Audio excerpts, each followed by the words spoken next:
una casa ordenada. Una casa ordenada. Y acompáñame, por favor, al Salmo 119. Salmo 119, a partir del versículo 89. Este es el salmo más largo que encontramos en la Biblia. Es un salmo que tiene, pues fíjate, 176 versículos, el salmo y el capítulo, por lo tanto más largo de la Escritura. Dice Salmo 119, en el versículo 89 al 91, vamos a leer: Para siempre, oh Señor, permanece tu palabra en los cielos. De generación en generación es tu fidelidad. Tú afirmaste la tierra y subsiste. Por tu ordenación subsisten todas las cosas hasta hoy, pues todas ellas te sirven. Amén. Ahora, quiero que nos quedemos, tal y como veis en la pantalla, con una palabra que nos va a servir de guía en todo lo que vamos a compartir en esta tarde. Dice, por tu ordenación, es decir, orden. Orden. El Dios de la Biblia es un Dios de orden. Amén. Dice Génesis 1:31, y vio Dios todo lo que había hecho, y he aquí que era bueno en gran manera. El Dios de la palabra es un Dios bueno, que lo hace todo bueno y además lo hace todo ordenado.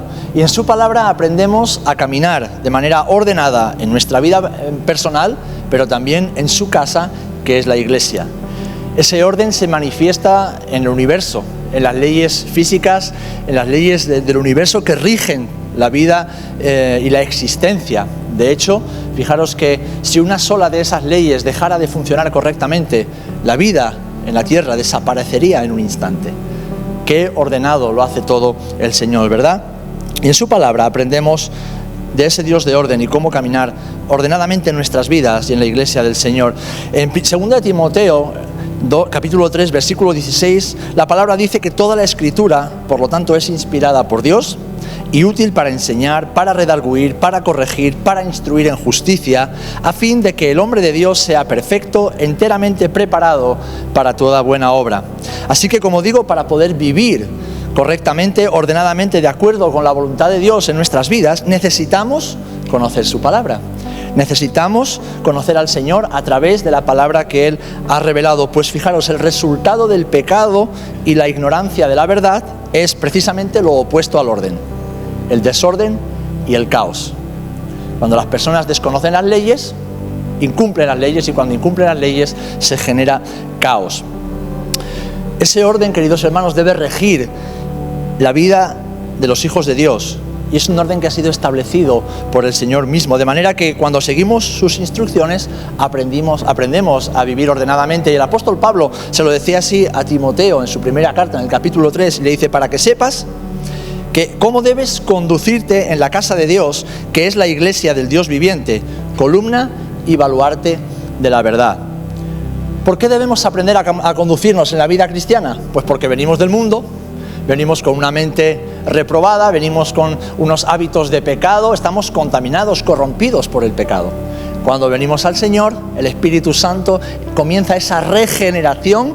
Hemos recibido la mente de Cristo y en la palabra de Dios tenemos las instrucciones para caminar de acuerdo a la voluntad de Dios, tanto en nuestra vida personal como en la iglesia del Señor. De hecho, fijaros, muchos creyentes naufragan en hacer la voluntad de Dios, en cumplir la voluntad del Padre, y viven frustrados, a veces causando problemas a su alrededor, porque desconocen la naturaleza, el funcionamiento y el propósito de la iglesia revelados en la palabra de Dios. Necesitamos aprender a conducirnos, a caminar y a vivir como hijos e hijas de Dios, para que la casa esté ordenada. Ahora, la iglesia, la casa de Dios, empieza en el hogar. Ahí es donde comienza el orden establecido por el Señor. La familia es donde comienza el orden de Dios y el orden en la casa de Dios. Ahora, ¿qué dice la Escritura acerca de esto? Pues si leemos en Efesios 3, 21-24, donde el apóstol Pablo da instrucciones a las familias, dice: someteos unos a otros en el temor de Dios, o sea, el sometimiento mutuo. Dice: las casadas estén sujetas a sus propios maridos como al Señor, porque el marido es cabeza de la mujer, así como Cristo es cabeza de la iglesia, la cual es su cuerpo y Él es su Salvador. Así que como la iglesia está sujeta a Cristo, así también las casadas lo estén a sus maridos en todo. Y hablando de esto, el apóstol Pablo, en la primera epístola a los Corintios, en el capítulo 11, versículos 8 y 9, añade: porque el varón no procede de la mujer, sino la mujer del varón, y tampoco el varón fue creado por causa de la mujer, sino la mujer por causa del varón. De hecho, el origen de esta enseñanza no está en las epístolas de Pablo, está en el origen de todas las cosas. Si leemos en Génesis 2, cuando el Señor describe detalladamente cómo fue el orden de la creación, dice así en el capítulo 2, versículos 18 y luego al 21. Dijo el Señor Dios, después de que vio que todo era bueno, le faltaba una cosa. Y dijo: no es bueno que el hombre esté solo, le haré ayuda idónea para él. Entonces, versículo 21 de Génesis 2, entonces el Señor Dios hizo caer sueño profundo sobre Adán, y mientras éste dormía, tomó una de sus costillas y cerró la carne en su lugar. Y de la costilla que el Señor Dios tomó del hombre, hizo una mujer y la trajo al hombre. Entonces dijo Adán, esto es ahora hueso de mis huesos y carne de mi carne. Esta será llamada varona, porque del varón fue tomada. Y sigue añadiendo lo que luego Jesús dijo y leemos en las bodas. Por lo tanto, el hombre dejará a su padre y a su madre, se unirá a su mujer y serán una sola carne. Este es el orden que Dios ha establecido para que la familia cumpla la misión divina por la cual fue creada y se convierta en un reflejo de la perfección de Dios y de la gloria de Dios en esta sociedad.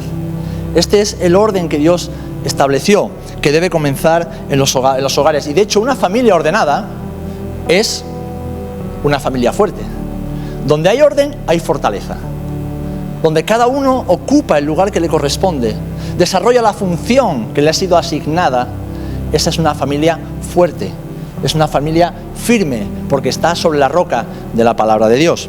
Y cuando las familias son fuertes, y hay muchas familias fuertes, se edifican congregaciones, iglesias fuertes, que cumplen la gran comisión, porque su fortaleza no está en ellas mismas, sino en cumplir la voluntad de Dios, caminando ordenadamente delante del Señor. Iglesias fuertes que cumplen la gran comisión en cualquier generación. ¿Te habéis fijado la sociedad caótica que tenemos hoy día? No hay orden en las familias. Hay familias desestructuradas, donde los padres no saben hacer de padres, los hijos no quieren hacer de hijos, donde los maridos no quieren hacer de maridos, las mujeres no quieren hacer de esposas. Y eso genera sociedades desestructuradas y por lo tanto caóticas que sufren. Ahora bien, ¿por qué el Señor le dice al hombre primero que ame a su mujer? Y a la mujer le dice que respete a su marido y se sujete a él. Porque si fuéramos iguales delante de Dios, la orden sería la misma. Pero es evidente que no somos iguales. Yo no soy igual a Chiqui, no soy igual a Iva, no soy igual a mi mujer. Ante Dios tenemos el mismo valor, ¿verdad? Pero no somos iguales. No somos iguales físicamente, ni emocionalmente, ni psicológicamente. ¿Tenemos el mismo potencial intelectual? Claro que sí. ¿Los mismos derechos? Claro que sí. ¿Las mismas oportunidades? Claro que sí. Pero no somos iguales. No tenemos las mismas necesidades. Por lo tanto, las demandas son diferentes, puesto que los roles también son diferentes para que haya un orden. ¿Por qué el Señor le dice al hombre que ame a su mujer? Y a la mujer le dice que se sujete a su marido y que le respete. Porque esta es la manera en que el orden de Dios se establece en el hogar, en la familia. Esto es lo que glorifica al Señor, y lo que glorifica a Dios trae bendición a nuestras vidas. Todo lo que glorifica al Señor trae bendición a nuestras vidas. ¿Qué sucede? Que por causa del pecado y de nuestra rebelión contra Dios, este orden se rompió ya desde el principio, desde el mismo huerto de Edén. Y ahí comenzaron los problemas. Por eso vamos a volver de nuevo a Génesis, donde hemos leído. Y quiero hacer una pregunta. ¿Quién recibió la orden de no comer del árbol de la ciencia del bien y del mal? ¿Quién la recibió? Directamente del Señor, la orden la recibió Adán, porque cuando Dios se lo dijo a Adán, Eva aún no había sido creada. Vamos a leer en Génesis 2, capítulo 15. Dice, tomó pues, fijaros que Eva fue creada en 2.18 y estamos en el 2.15. Estamos hablando de un versículo o dos versículos que en la eternidad de Dios pueden ser miles de años. Pueden ser cientos de años, no lo sabemos. Dice que tomó pues el Señor Dios al hombre y lo puso en el huerto de Edén, lo cual quiere decir que Dios creó al hombre fuera del huerto y lo puso dentro del huerto. ¿Cuánto tiempo estuvo el hombre fuera del huerto? No lo sabemos. Por eso a veces somos un poco salvajes de corazón, ¿verdad? Nos gustan las aventuras. Y nos agobian los sitios encerrados y ordenados, ¿verdad? ¿Varones? Dice que lo puso en el huerto para que lo labrara y lo guardase. Y se mandó Dios al hombre diciendo: de todo del árbol del huerto podrás comer, todo es tuyo. Mas del árbol de la ciencia del bien y del mal no comerás, porque el día que de él comieres, ciertamente morirás. Es decir, Dios le da directamente una orden a Adán. Después vemos que el Señor crea a Eva del costado de Adán. Y este tiene la responsabilidad de informar a su esposa, a su mujer, que todo está a su disposición excepto el árbol de la ciencia del bien y del mal que estaba en el centro del huerto. Todos sabemos lo que pasó. ¿Qué hizo Eva?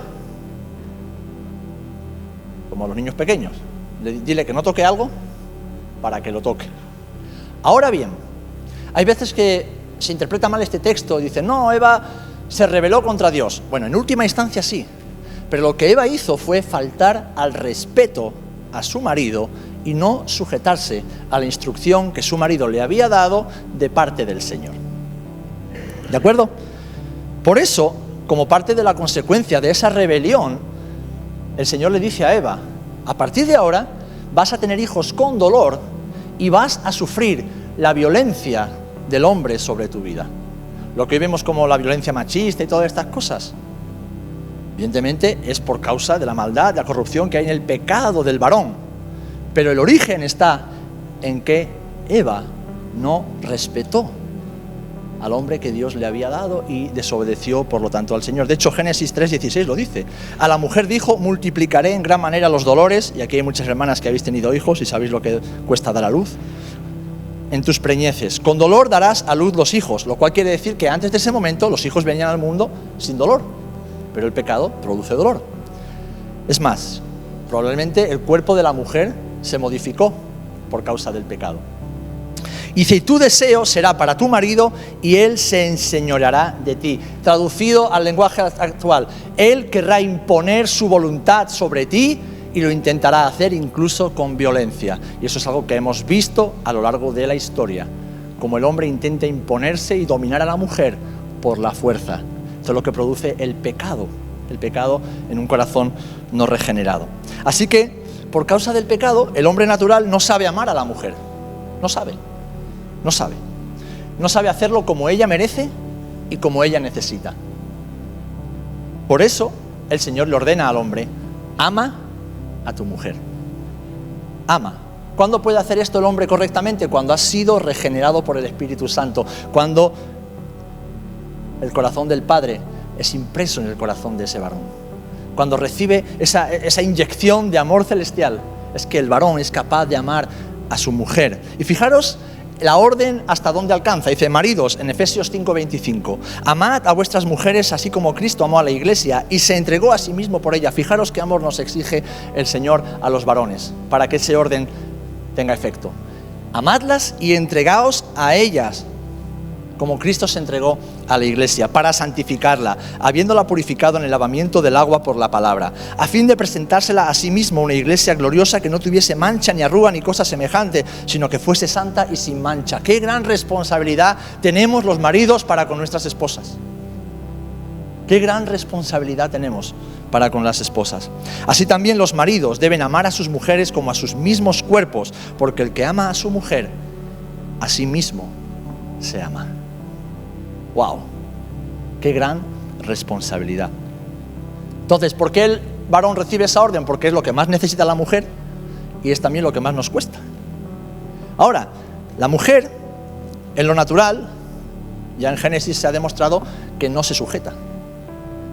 La mujer en la carne, la mujer carnal, no se sujeta a su marido como él se merece y como él necesita. Por eso le dice el Señor a la mujer: las casadas estén sujetas a sus propios maridos, como al Señor. Porque el marido es cabeza de la mujer, así como Cristo es cabeza de la iglesia, la cual es su cuerpo y Él es su Salvador. Así que como la iglesia está sujeta a Cristo, así también las casadas lo estén a sus maridos en todo. Y aquí os voy a dar un pequeño secreto para la felicidad de vuestros matrimonios. Hermanas, lo que un hombre realmente necesita de su esposa es sentirse respetado y sentirse valorado. Y esto no lo digo yo, esto lo dice la palabra, lo dicen los psicólogos, lo dice la ciencia, lo dice la psicología, la sociología, la antropología. Un hombre que se siente respetado y valorado en su propio hogar es un hombre feliz. Es un hombre que se anima cada día para cumplir con su propósito y con su misión como varón en el hogar. Hermanos, lo que una mujer necesita de su marido no son muchos regalitos, no, es sentirse amada y sentirse protegida. Sentirse amada y protegida por él. Sentir que ese hombre siempre va a estar ahí para defenderla y nunca para agredirla, nunca para dañarla, nunca para pisotearla. En la carne, es decir, cuando nos sale lo que llevamos dentro, el varón tiende a ser emocionalmente inmaduro e insensible. ¿Verdad o mentira, varones? ¿Verdad? El varón se desentiende fácilmente de su responsabilidad espiritual y cuando quiere imponer su voluntad lo hace bien de dos formas. Uno, con la violencia, o dos, con la indiferencia. Esto está médicamente comprobado. Se pone indiferente, hace como que nada le importa, desprecia, guarda silencio, endurece su rostro, porque sabe que eso daña a la mujer. O intenta imponerse por la fuerza, porque en el varón, en el hombre en sí, está ese instinto de conquista, de dominar el entorno por la fuerza. Esto es antropología y es Biblia. Esta es la manera que tiene el hombre de reaccionar cuando no está imitando a Jesús, lo cual trae desorden en la casa y daña a la familia y afecta a la iglesia. Por eso el Señor le dice a los varones en Colosenses 3:19, maridos, repite la instrucción de nuevo, amad a vuestras mujeres y no seáis ásperos con ella. No seáis vinagres, no seáis estropajos con ellas. No seáis ásperos. ¿Por qué? Porque nos sale de forma natural. Somos brutos. Somos brutos. Y yo lo digo yo, por experiencia. Y añade, 1 de Pedro 3:7, vosotros, maridos, igualmente, vivid con ellas sabiamente, dando honor a la mujer como a vaso más frágil y como a coherederas de la gracia de la vida, para que vuestras oraciones no tengan estorbo. Es de esta manera que se ejerce un verdadero liderazgo dentro del hogar, para que haya un orden en la familia. Entonces, maridos, amamos, nos entregamos, no somos ásperos, honramos, protegemos. Porque en la carne no nos sale. Pero para que haya orden tenemos que vivir en el Espíritu conforme a la palabra. Hermanas, también tengo para vosotras. En cambio, en la carne, la mujer tiende a ser manipuladora e intenta controlar todo su entorno. Como por la fuerza no puede, lo hace de manera muy sibilina, tiquitrí, tracatrá, no sé qué. Ah, que papá te ha dicho eso, no te preocupes, cariño, no te preocupes. Y entonces los hijos no saben a quién hacer caso. A papá que ha dado una orden o mamá que desautoriza a papá. Y esto lo vemos a lo largo de toda la historia. La Biblia está llena de casos donde las mujeres han querido manipular, han manipulado y han traído desastre. La historia nos dice que hay grandes imperios, de grandes emperadores y conquistadores que cayeron estrepitosamente porque una mujer los embaucó y el imperio cayó. La mujer abandona su función, como hemos leído, de ayuda idónea para convertirse en la jefa de la casa. Lo hizo Sara, la mujer de Abraham, lo hizo Rebeca, la mujer de Isaac, lo hizo Raquel, la mujer de Jacob, lo hizo Jezabel, que era lo peor de lo peor, etcétera, etcétera, etcétera.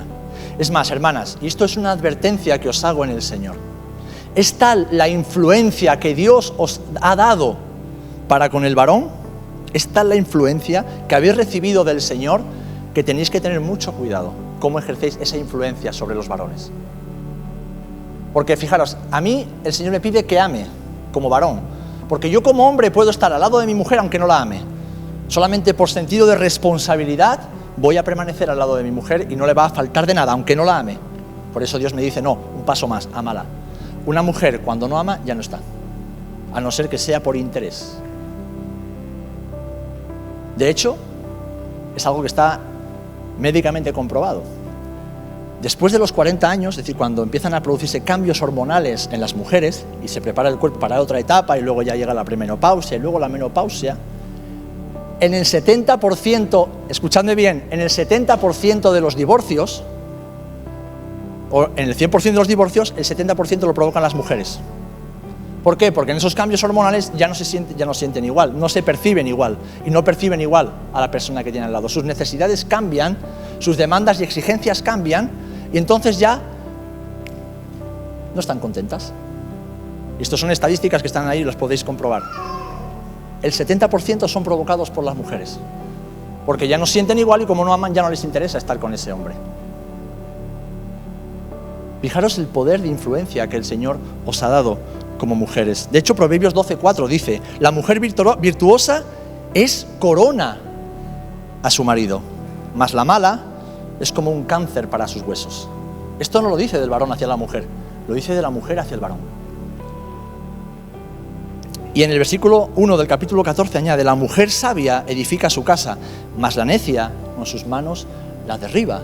Es decir, el Señor le ha dado tal poder de influencia a la mujer que es capaz de edificar o es capaz de arruinar. Es capaz de arruinar su propia casa. Es capaz de traer una bendición tremenda o la ruina y la destrucción. Y el Señor compara, fijaros cómo compara el Señor a la mujer rebelde y murmuradora que no respeta a su marido. La compara con una gotera. La compara con una gotera que esté ploc, ploc, ploc, ploc, ploc, ploc, un día y otro. Y la gotera no hace nada un día, ni hace 2, ni hace 3. Pero si la gotera no se sana, no se cierra, hará que se derribe el tejado y la casa se derrumbe. Dice: gotera continua en tiempo de lluvia y la mujer rencillosa, la mujer rebelde, son semejantes. Esto nos habla, queridas hermanas, del gran poder de influencia que habéis recibido de parte del Señor. Dios le dijo a Abraham: yo te daré un hijo de Sara. ¿Y Sara? Dijo: no, yo soy vieja, Dios seguro que se ha equivocado, y si no se ha equivocado llega tarde. Entonces convenció a su marido para que tuviera un hijo con otra mujer. Y de aquellos polvos, estos lodos. ¿Verdad? Menudo lío entre Esaú y Jacob. Menudo lío entre Esaú y Jacob. ¿Qué barbaridades hizo el rey Acab, manipulado por su mujer Jezabel? Barbaridades se hicieron. Aberraciones. Ahora bien, este mal proceder tanto en el hombre, cuando rehúye su responsabilidad y se convierte, como diríamos muchas veces, en un cavernícola, ¿verdad? Que ni siente ni padece. Y de la mujer, que se convierte en esa mano ejecutora a la sombra, que lo quiere mover todo a su antojo, es la consecuencia del desconocimiento de la palabra de Dios y por lo tanto de la rebeldía. Yo os estoy hablando desde la palabra, pero también desde la experiencia. Más de 20 años sirviendo al Señor y 15 de pastorado te da para muchas experiencias, muchas conversaciones con matrimonios, con hombres, con mujeres, con situaciones de todo tipo. Mucho estudiar lo que pasa no solamente en España, sino en otros lugares, te hace entender de que hay una tendencia natural en el ser humano, que da igual la cultura, la época, se repite una y otra vez. Este mal proceder es consecuencia del desconocimiento de la palabra de Dios y por lo tanto la rebeldía que producimos hacia el Señor. El varón intenta ser cabeza por la fuerza y la mujer usurpar ese lugar con la lengua.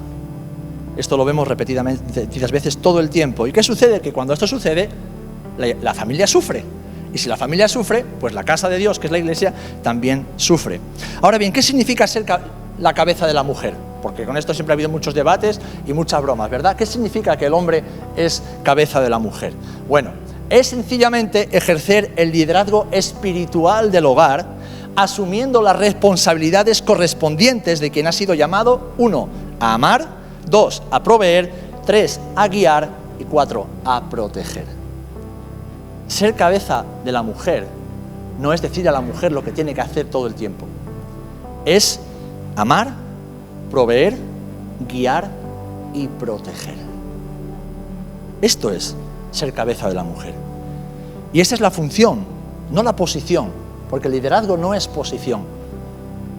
Liderazgo es una función que ejercemos. Ejercemos porque hemos recibido un llamado, una responsabilidad y una capacidad para llevarlo a cabo. Esa función es la que Dios le ha otorgado al varón para que haya orden. No es imponer ni mandar como un dictador, sino conducirse con su familia como Jesús lo hace con la Iglesia. Exactamente igual. Ahora bien, ¿qué significa para la mujer ser la ayuda idónea del varón según la Biblia? Pues es permanecer junto a su marido en sujeción, apoyándolo y respetándolo con sabiduría para que pueda ejercer la gran responsabilidad del liderazgo espiritual en el hogar con alegría y confianza. No es intentar cambiar al marido para que haga las cosas a la manera de la mujer, sino trabajar juntos para encontrar y seguir la voluntad de Dios. Eso es la ayuda idónea. Y eso no la coloca en una posición de inferioridad, ¿no? Porque la ayuda idónea o la cabeza no es posición, es función. ¿Entendéis la diferencia? El problema viene cuando queremos adquirir posición en lugar de ejercer una función. Y eso pasa muchas veces en la iglesia también. ¿Quién no conoce a la gente que le gusta mandar? Que quiere mandar. Todos conocemos personas que les encanta mandar y decirle a los demás lo que tienen y lo que no tienen que hacer. Pero es que la autoridad viene entregada por el Señor, delegada por Dios, reconocida por los demás e impartida en una función de liderazgo. Porque el líder no está para beneficiarse de los demás, está para pensar antes en los demás que en uno mismo. Está para preocuparse por aquellos a los que el Señor le ha entregado para cuidar, amar, proteger y guiar. Está para desgastarse para que los demás sean beneficiados. Ahora, eso es una función que ha recibido una capacidad y una autoridad que aquellos que son guiados deben reconocer y deben respetar también, empezando por el hogar y también en la casa del Señor. De hecho, por estas actitudes tan carnales que en ocasiones tenemos los hombres y las mujeres, en nuestro caso, la falta de responsabilidad, y en el caso de la mujer, la rebeldía que Dios está tratando y ministrando todo el tiempo, el Señor tuvo que regular los cultos en las congregaciones de la iglesia primitiva. ¿Os acordáis? Cuando Moisés intentaba llevar al pueblo por el desierto y el Señor le daba palabra, puede ser que Aarón, su hermano, se pusiera un poquito celoso, es verdad. Porque dice, jolín, si yo soy el hermano mayor, ¿por qué Dios usa a Moisés y no me utiliza a mí? Si además él es tartamudo, puede ser que Aarón estuviera un poquito celoso. Pero ¿quién fue la que murmuró contra Moisés? ¿Quién fue la que murmuró e hizo pecar a Aarón? Miriam. Ella no se rebeló abiertamente, sino que murmuró. Y esa murmuración, que en el hebreo, la raíz de murmurar es hablar lepra, tiene la misma raíz, hizo que fuera maldita. Y tuvo que ser expulsada del campamento durante una semana hasta que Moisés, que era el líder, intercedió por ella y el Señor la sanó y la restituyó al pueblo de Israel. Leyes espirituales que desconocemos y a veces pagamos las consecuencias, incluso con enfermedades en nuestra vida, con desastre, con caos en nuestros hogares, con falta de bendición, porque estamos leprosos y no lo sabemos, porque desconocemos el poder de las palabras. Pues fijaros, por actitudes como estas, hombres irresponsables y mujeres rebeldes, Dios tuvo que regular, y esto tristemente ha traído muchísimo malos entendidos a la iglesia a lo largo de los siglos. Dice 1 Corintios capítulo 14, versículo 33, como en todas las iglesias de los santos, vuestras mujeres callen en las congregaciones, porque no les es permitido hablar, sino que estén sujetas, como también la ley lo dice. Y si quieren aprender algo, pregunten en casa a sus maridos, porque es indecoroso que una mujer hable en la congregación. Si leemos estos pasajes superficialmente, lo que podemos pensar es que esto es discriminatorio, es machista y descalifica a todas las mujeres para el ejercicio del ministerio público, ¿verdad? Pero no es eso lo que está diciendo el texto. Si hacemos un análisis exhaustivo para extraer una exégesis correcta y después llegar a una exégesis adecuada, es decir, qué dice el texto en su momento y cómo lo aplicamos a nuestra vida a día de hoy, vemos dos cosas importantes. Primera, que esto no es un mandato universal, ¿no? Esto no es un mandato para todas las iglesias, de todas las congregaciones, de todos los lugares, de todas las épocas, no. Porque este mandato entra en un claro conflicto, en primer lugar, con la práctica de Jesús, puesto que Jesús fue el primero que dignificó a la mujer y la puso en un lugar de igualdad en lo espiritual con el hombre, entra en un conflicto con la doctrina del sacerdocio universal, de que todos somos sacerdotes, y entra en conflicto con el repartimiento sin distinción de género de los dones y los ministerios que la Biblia en el Nuevo Testamento claramente enseña. Entonces, ¿qué es lo que nos enseña este pasaje donde Pablo le está diciendo las mujeres tienen que callarse? Y si quieren saber algo, que aprendan en su casa preguntándole a sus maridos. Aquí hay algo que no nos cuadra, tenemos que ir al contexto y leer en los espacios en blanco para comprenderlo. Lo que el texto nos dice es que este mandato viene fruto dado por el desorden que había dentro de las iglesias. En la congregación de Corinto, si leéis la carta, veis que la iglesia era un caos, había desorden, y en muchas ocasiones este desorden lo causaban las mujeres cristianas, pues por su falta de educación y decoro. En el versículo 11 habla de su forma de vestir, que era indecorosa, y Pablo tiene que ministrarlas.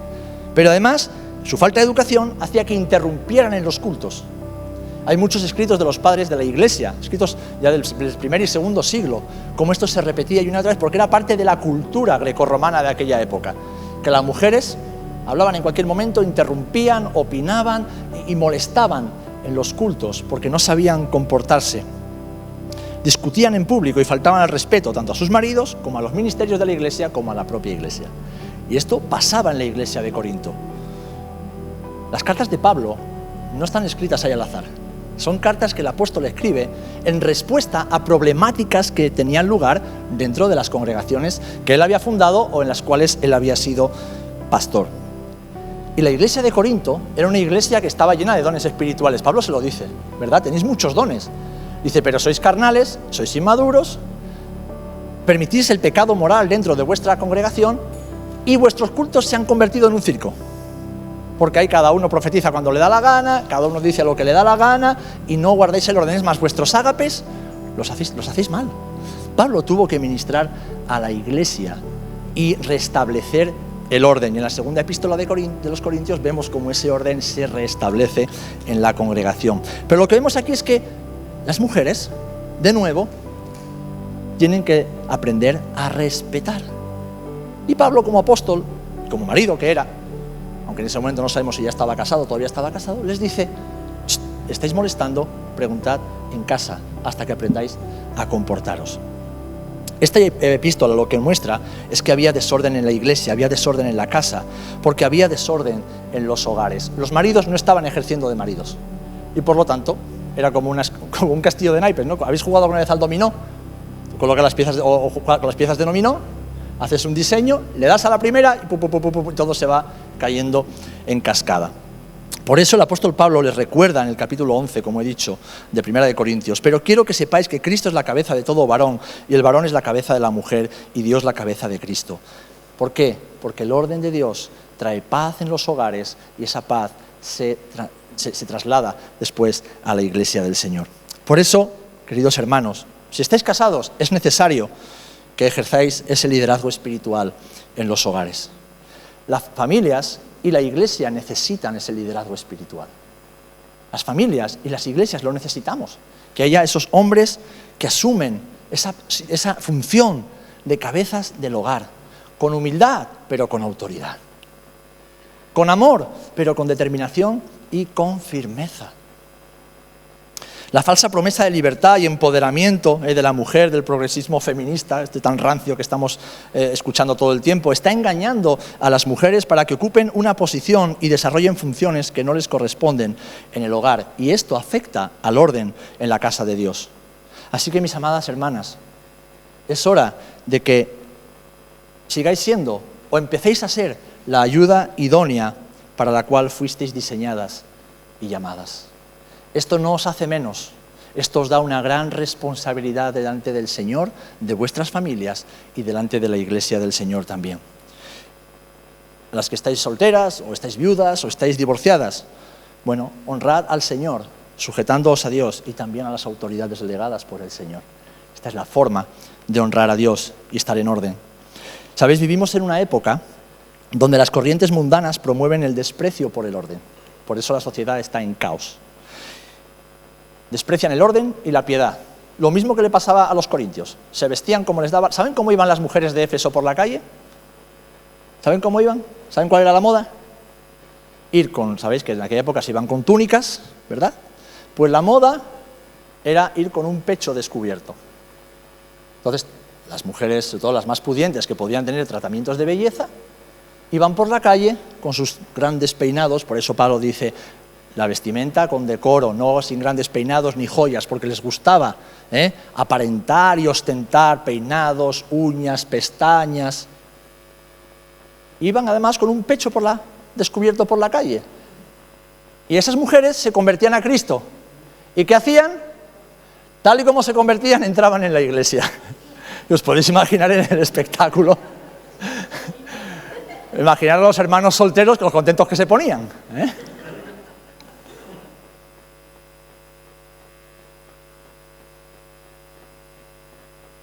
Y Pablo está lidiando con ese tipo de problemas. Entonces lo que para nosotros puede parecer, uy, Pablo, qué estricto, qué retrógrado, qué machista. No, está lidiando con problemas serios de desorden dentro de la iglesia. Pero son exactamente los mismos problemas de hoy día.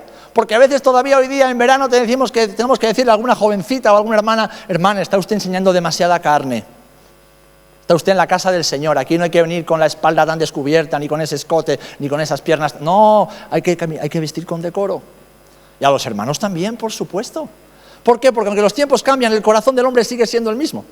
Entonces los hombres en la carne somos brutos, irresponsables, y las mujeres en la carne sois civilinas y manipuladoras. Y la que diga lo contrario miente. Porque es la realidad del día a día. Lo vemos en todas las esferas de la sociedad.